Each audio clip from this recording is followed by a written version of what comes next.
नमस्कार मित्रांनो, मी उदय लाड पुन्हा एकदा स्वागत करतो आपल्या सर्वांच्या आवडत्या युट्यूब चॅनल शेती मित्र वर व्हिडिओ पाहणाऱ्या सर्व शेतकरी मित्रांच्या आजच्या व्हिडिओमध्ये मनापासून खूप खूप स्वागत। मित्रांनो, थंबनेल पाहितलं, टायटल वाचलं, मित्रांनो सामान्य कास्तकार बांधवांसाठी सर्वात महत्त्वाची अपडेट की आता 15 सप्टेंबर पर्यंत संपूर्ण राज्यात अशा पद्धतीनं कोसळणार या ठिकाणी पाऊस। सध्याच्या कंडिशनची ही सर्वात महत्त्वाची अपडेट आहे की आता 15 सप्टेंबर पर्यंत संपूर्ण राज्यात अशा पद्धतीनं कोसळणार पाऊस। मग 15 सप्टेंबर पर्यंत संपूर्ण राज्यात कशा पद्धतीनं कोसळणार पाऊस? 15 सप्टेंबर पर्यंत राज्यातील कोणत्या जिल्ह्यात पाऊस वाढणार? 15 सप्टेंबर पर्यंत राज्यातील कोणत्या जिल्ह्यात पाऊस घटणार? 15 सप्टेंबर पर्यंत आपल्या जिल्ह्यात, तालुक्यात, गावात, वाडी वस्तीवर, खेड्या पाड्यात पाऊस कसा कोसळणार? या प्रत्येक प्रश्नाचं अचूक उत्तर जाणून घेण्यासाठी आता आपण सर्वांनी व्हिडिओ सुरुवातीपासून या ठिकाणी शेवटपर्यंत पाहावा। व्हिडिओ शेवटपर्यंत पाहत असताना जर व्हिडिओ आपल्या सर्वांना मनापासून आवडला तर जरूर या व्हिडिओला या ठिकाणी एक लाईक करा। जास्तीत जास्त कास्तकार बांधवांपर्यंत व्हिडिओ पाठविण्यासाठी जरूर या व्हिडिओला या ठिकाणी शेअर करा। सबस्क्राइब करून जरूर नोटिफिकेशन बेल ऑल करा, यामुळे येणारा प्रत्येक व्हिडिओ आपल्याला या ठिकाणी सतत मिळत राहतो। तर बघा मित्रांनो, सामान्य कास्तकार बांधवांसाठी सर्वात महत्त्वाची अपडेट की आता 15 सप्टेंबर पर्यंत संपूर्ण राज्यामध्ये अशा पद्धतीनं कोसळणार या ठिकाणी पाऊस। मग 15 सप्टेंबर पर्यंत संपूर्ण राज्यामध्ये पाऊस कसा कोसळणार?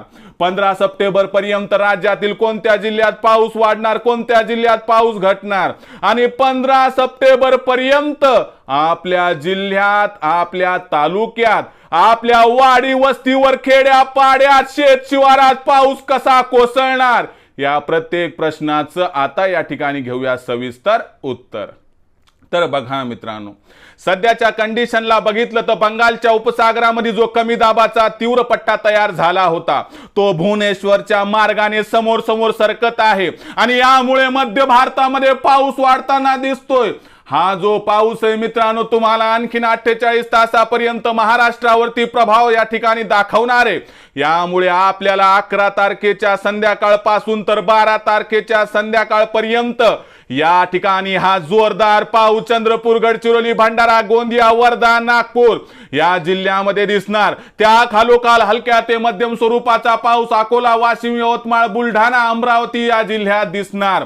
मराठवाड्यातील विचार केला जिल्ह्यांचा तर मित्रांनो, छत्रपती संभाजीनगर, जालना, परभणी, हिंगोली या जिल्ह्यामध्ये हलका ते मध्यम पाऊस 11 ते 12 तारखेला आणि धाराशिव, लातूर, नांदेड, बीड या जिल्ह्यामध्ये फक्त हलका पाऊस होण्याची शक्यता। त्यानंतर मित्रांनो, आपण जर बघितलं तर उत्तर महाराष्ट्रामध्ये 11 आणि 12 तारखेला पाऊस हलका ते मध्यम, कुठं कुठं या ठिकाणी जोरदार पाऊस होऊ शकतो। जर मध्य महाराष्ट्राचा विचार केला तर मित्रांनो, नाशिक हा जिल्हा आहे, त्याच्याबरोबर अहिल्यानगर आहे, त्याच्याबरोबर आपण विचार केला पुणे, सातारा, कोल्हापूर, सोलापूर, सांगली या जिल्ह्यांमध्ये मित्रांनो पाऊस घाटमाथ्यावरती मध्यम ते जोरदार, इतर ठिकाणी हलका पाऊस राहण्याची शक्यता आहे।